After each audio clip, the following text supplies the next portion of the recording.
जर तुम्ही मुगाचे cutlet, protein rich breakfast, healthy breakfast recipe, healthy snack, instant breakfast ह्या रेसिपी जर शोधत असाल तर हा व्हिडिओ नक्की पहा। बाहेरून कुरकुरीत आणि आतून मऊ चविष्ट अशी ही रेसिपी टिफिन, नाश्ता, संध्याकाळच्या स्नॅक्ससाठी उत्तम पर्याय आहे। रेसिपीला लगेचच आपण सुरुवात करूया। मिक्सरच्या भांड्यामध्ये भिजवलेले हिरवे मूग घेतलेले आहेत। त्यानंतर त्यामध्ये 5 ते 7 हिरव्या मिरच्या, 5-6 लसणाच्या पाकळ्या घालून घेतलेल्या आहेत। त्यानंतर कढीपत्त्याची 7-8 पाने घ्यायची आहे आणि कोथिंबीर घालून घेतलेली आहे। कढीपत्त्याची पाने जरूर टाका। चमचाभर दही घालून घेतलेलं आहे। आता मिक्सरला एकदा किंवा दोनदा फिरवून घ्यायचे, जास्त बारीकही नाही करायचे। आणि मिक्सिंग बाउलमध्ये आता हे मिश्रण मी काढून घेत आहे। आता त्यात जिरेपूड, धनेपूड, हळद, हिंग, चवीनुसार मीठ आणि 1 वाटी तांदळाचं पीठ घाला। तांदळाच्या पिठामुळे कटलेट खूप कुरकुरीत होतात। सर्व साहित्य छान एकजीव करून घ्या।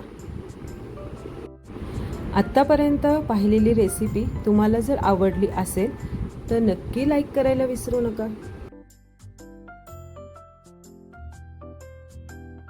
आता हाताला थोडे तेल लावून कटलेटचा आकार द्या।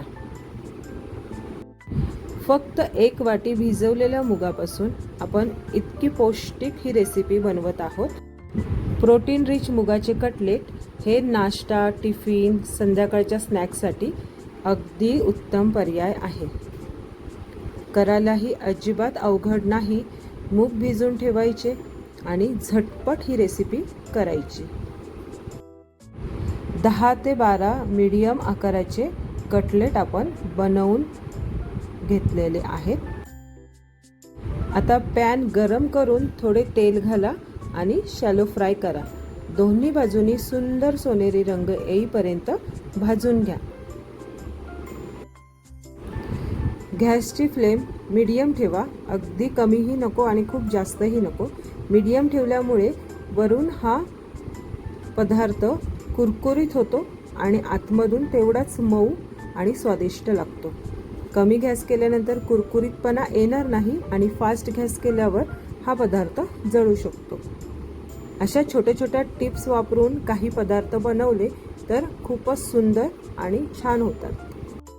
आणि कोणतेही कटलेट करताना शक्यतो शॅलो फ्रायच करा, डीप फ्राय करू नका। त्यामुळे रेसिपीचा हेल्दीपणा टिकून राहतो। पहा किती सुंदर सोनेरी रंग आलेला आहे। बाहेरून एकदम कुरकुरीत आणि आतून मऊ, प्रोटीनने भरपूर अशी ही मुगाची कटलेट तयार आहेत। गरमागरम चटणी किंवा सॉस बरोबर सर्व करा। व्हिडिओ शेवटपर्यंत पाहिल्याबद्दल खूप खूप धन्यवाद।